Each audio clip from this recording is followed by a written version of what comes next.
میرے عزیز ساتھیوں، آج میں آپ سے گفتگو ایک بہت اہم موضوع پہ کرنا چاہتا ہوں۔ 2024 کا الیکشن جو ہے یہ ہندوستان کی تاریخ کا سب سے اہم اور سب سے مشکل الیکشن ہونے جا رہا ہے۔ 1952 کے الیکشن کے بعد میں سمجھتا ہوں یہ 24 کا الیکشن ہے جو اس ہندوستان کی تاریخ لکھے گا۔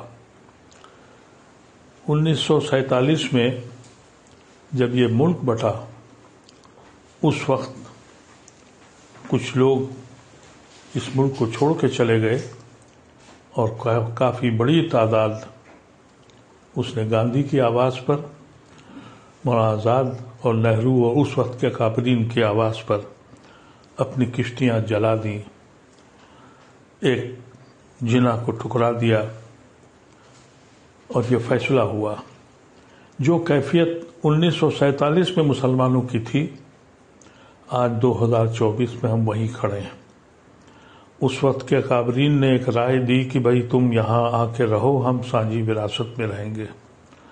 52 کا جو پہلا الیکشن ہوا، نہرو نے ریفرینڈم لیا کہ اس ملک میں سیکولر حکومت رہے گی یا ہندو اسٹیٹ بنے گی۔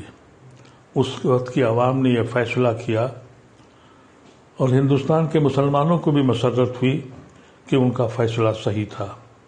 ہم مسلمانوں نے چاند و ستاروں کی تمنا نہیں کی تھی، ہم نے صرف یہی چاہا تھا کہ ہم عزت کے ساتھ اپنے بھائیوں کے ساتھ رہیں۔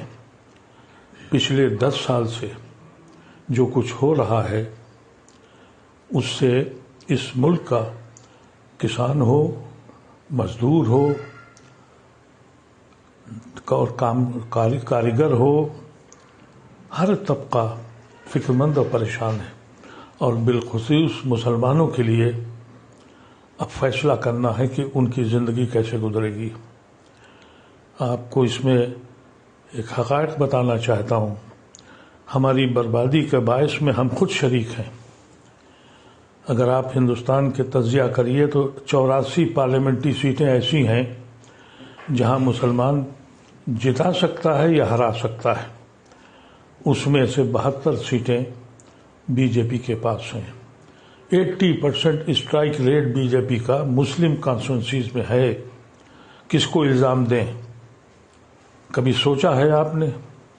اس کے بعد دوسری اسٹرائک ریٹ بی جے پی کی ان اسٹیٹ سیٹوں پر ہے جو ریزرو سیٹیں ہیں۔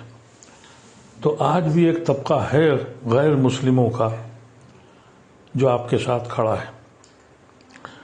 یہ جو گٹھ بندھن ہوا اس کی وجہ سے ہمارے پاس صرف 2 آپشن رہ گئے۔ ایک آپشن یہ ہے کہ اگر ہمیں اس ملک کو بچانا ہے اور اس ملک سے ہمارا تعلق یہاں کے آئین اور سنویدھان سے ہے، ایک طبقہ کھڑا ہوا ہے کہ ہم سنویدھان بنا بچائیں گے، اور دوسرا طبقہ یہ کہتا ہے کہ ہم سنویدھان بدلیں گے۔ اس میں ہمارا کیا رول ہے؟ اس کو سوچنے کی ضرورت ہے۔ آج کل طرح طریقے کی چیزیں آ رہی ہیں۔ میں نے دیکھا کہ کچھ لوگ مسلمان اتنا پریشان ہو چکا ہے کہ اسے معلوم ہے کہ اس کی درسگاہیں، اس کی خانقاہیں، اس کی مساجدیں، اس کے قبرستان روز چھینے جا رہے ہیں۔ یہاں تک کہ کورٹ اب یہ بھی کہہ رہا ہے کہ آپ مدرسہ بند کر دیجئے، سیکولر ملک ہے، اور یہ ایسا سیکولر ملک ہے جہاں پارلیمنٹ کا افتتاح ہوتا ہے تو ہون کیا جاتا ہے، یہاں شیو مندر جتنے ہیں وہاں پڑھائی کی جاتی ہے۔ جب یہ حالات ہو جائیں پھر بھی ہم نہیں جاگ رہے ہیں۔ میں آپ سے گزارش کرتا ہوں کہ اگر آپ اس وقت بھی بہک گئے، کیونکہ بہکنے والے لوگ ہیں، ابھی بہت سے وایا میڈیا پولیٹیکل پارٹیز نے نکالے ہیں، ان کی سہیوگوں کے ساتھ جڑنے جا رہے ہیں، کہتے ہیں کہ یہ فلاں فلاں سہیوگی جو ہے اس کے ساتھ ہم جا رہے ہیں، یعنی مسلم ووٹ کو بانٹنے جا رہے ہیں۔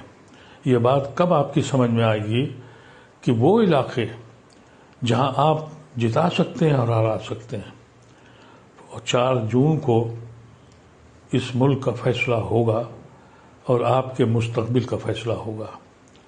میں آپ سے مدبرانہ خواہش کرتا ہوں، سوچنا شروع کیجیے. کبھی سوچیے آپ کہ ہم گنہگار ہیں یا نہیں ہیں، ہم کہاں کھڑے ہیں. کبھی ہم ان کے بھائیوں کی حیثیت سے ہندوستان میں رہتے تھے، آج اسی در پہ گنہگاروں کی طرح بیٹھے ہیں. صبح اور شام ہم کو یہ بتانا پڑتا ہے کہ ہم دیش بھکت ہیں، دیش دروہی نہیں ہیں. اتنا سب ہونے کے بعد بھی مسلمان سوچ نہیں پا رہا ہے. اور کچھ لوگ ہیں جو کہتے ہیں کہ ہم پاسماندہ ہیں اور فلانا اشراف ہے. جا کے دیکھیے ان اشراف کی کوٹھیوں کو اور ان کی حویلیوں کو جو جن کھنڈرات میں اب کبوتر کے بسیرے ہو رہے ہیں. یہ کبھی دیکھا آپ نے؟ حقوقت یہ ہے کہ پوری مسلم قوم پاسماندہ ہے. اللہ تبارک و تعالیٰ میری زبان میں اتنا اثر دے کہ آپ کو دلوں میں پھیلا سکے. میرے پاس وہ زبان نہیں ہے، میرے پاس وہ قلم نہیں ہے جو آپ کو سوچنے کے لیے مجبور کرے. اگر آپ نے اس بار بھی یہی کیا، اگر آپ 5 سیٹیں بھی کم، ووٹ بھی کم کر سکتے ہیں تو یقین کیجئے کہ آپ ملت پر اور ہندوستان پر احسان کرنے جا رہے ہیں. ہمارا تعلق اس ملک میں ہندوستان سے صرف آئین کے ساتھ ہے. اگر آئین چھین گیا، اور جو چھینا جا رہا ہے اور اعلانیہ کہا جا رہا ہے، پھر بھی سمجھ میں نہیں آ رہا ہے. پھر بھی کچھ لوگ کہتے یہ ہیں کہ فلانے کا ووٹ ہے، فلانے کا ووٹ ہے. اس وقت ہمارے پاس صرف 2 ہی آپشن ہیں. ایک آپشن یہ ہے کہ ہم ان لوگوں کے ساتھ جائیں جنہوں نے آئین کو بچانے کی کوشش کی ہے، اور ان لوگوں کی مخالفت کریں جنہوں نے ہمیں دھوکہ دیا ہے اور جنہوں نے اپنے مقصد کے تحت جا کے NDA کے ساتھ گئے ہیں. ان لوگوں کو خاص طور سے آپ اندازہ کر لیں کہ ان کے خلاف آپ متحد ہو جائیں. اگر آپ اپنی 84 سیٹوں میں سے 50 اور 60 سیٹیں بھی کم کر سکتے ہیں تو یہ ملک بھی بچ جائے گا اور آپ بھی بچ جائیں گے. اگر آپ کی بات میری سمجھ میں آ جائے تو خدا را اپنے ساتھیوں سے کہیے، ان تک پیغام پہنچائیے. یقین کیجئے کہ اگر آپ نے 5 ووٹ بھی کم کر دیے تو یہ کار خیر ہے. یہ ہمارا ملک بچ جائے گا. میرا دین بھی کہتا ہے کہ ظالموں کے ہاتھ روکو. تلواروں سے اب نہیں روک سکتے، ووٹ سے روک سکتے ہیں. ایک ظالم جنہوں نے اس ملک کو، زمین کو جہنم بنا دیا، اور ہم اپنے گھروں پہ بیٹھے ہوئے ہیں. اب بیٹھنے کی ضرورت نہیں ہے. اب صرف یہ فیصلہ کیجئے، کوئی ہو، اگر یہ جیت گئے تو جو لوگ آپ کے ساتھ ہیں یہ بھی ہم کو قسمت کے حوالے کر کے چھوڑ جائیں گے. کتنے چھوڑ گئے، کچھ تو دولت کی لالچ میں، کچھ خوف کی لالچ میں. اور اگر یہ دوبارہ جیت گئے تو پھر وہ جو بچے کے جو سیکولر ہندو آپ کے ساتھ کھڑے ہیں یہ بھی آپ کا دامن چھوڑ دیں گے. پھر آپ کے بچوں کا کیا حشر ہوگا. اور اگر آپ جیت گئے، ان کو روک لیا آپ نے، تو آپ کا وقار بلند ہو جائے گا. آج آپ کی حیثیت کیا ہے؟ کوئی پولیٹیکل پارٹی آپ کو گھاس نہیں ڈالتی، آپ کو بلاتی نہیں ہے. یہاں تک کہ جو مسلم کانسٹیٹوئنسیز ہیں وہاں پر بھی غیر مسلموں کو دیتی ہے اور مجبور ہیں ان کو جتانے کے لیے.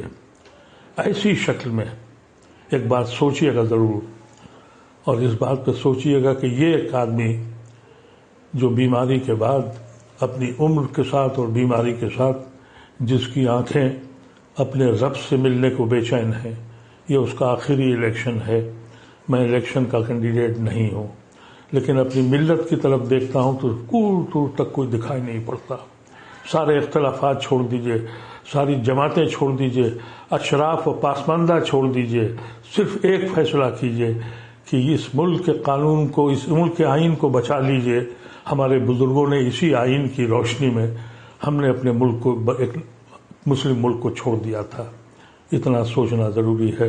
بہت بہت شکریہ. اگر آپ میری آواز سے آپ مطمئن ہوں تو خدا را اپنے آواز کو دوسروں تک پہنچا دیجئے، اور اس پہ سوچئے گا، سوچئے اور فکر کیجئے اور عمل کیجئے. بہت بہت شکریہ.